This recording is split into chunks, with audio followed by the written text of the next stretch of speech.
ega kokwana me ega kolamo ega mara mane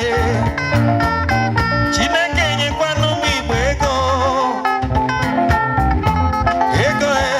ego mara mane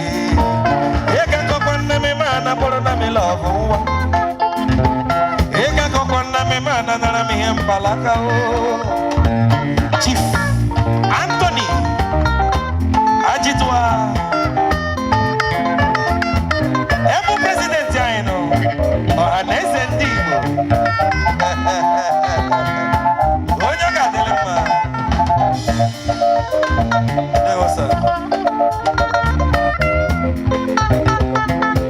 ịga kọkwa nne m ma na bụrụ na m lọvụ nwa ịga kọkwa nne m ma na dara m ịbalaka o ịga kọkwa nne m ma na bụrụ na m lọvụ nwa ị ga-elori ihe nne jiri ya ahịa ego m ga-enye n'ụlọ ọbụ ya kọla m Maazị Obi Okoli Ugwu Izọgụ ọnọ na-ekwuru ọra Barrister Donatus Osuji my able president ọ ga-adịrị gị na mma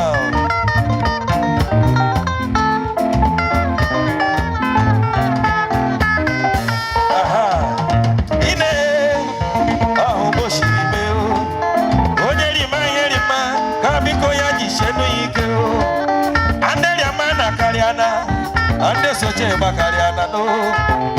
Ndi yamamre ni beheje na nila ma o Ega kopanna me mana boro na me love Ega kopanna me mana boro na me love Amba wezezele Ega kopanna me mana boro na me love Dige lori enne jire ya ya Ego ngenye no love me ya kalabu Danelu Boko Haram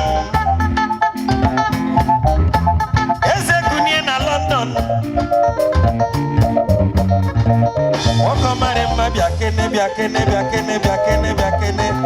Biano biafomanya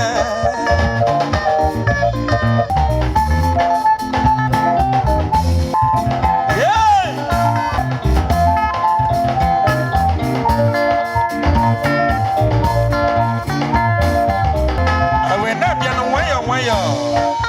Makana wayo biche Ija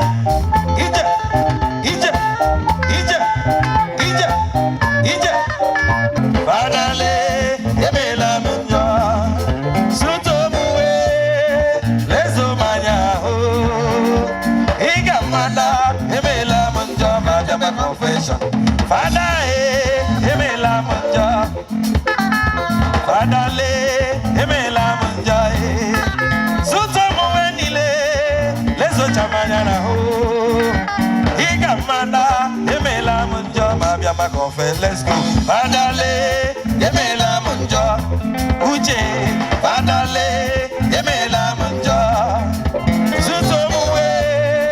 Leso manya we Iga manda Yemela munjo Mabyabe confession Sakene tumabi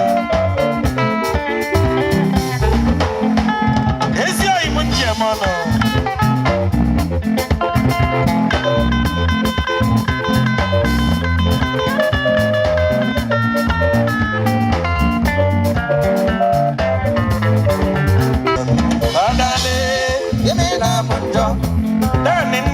Adale, Emela Munjo, Lele,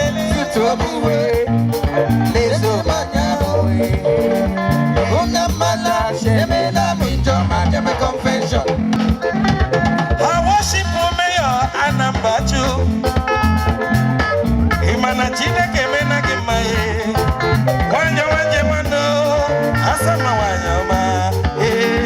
Igamada, Emela Munjo, Madame Confession. Adale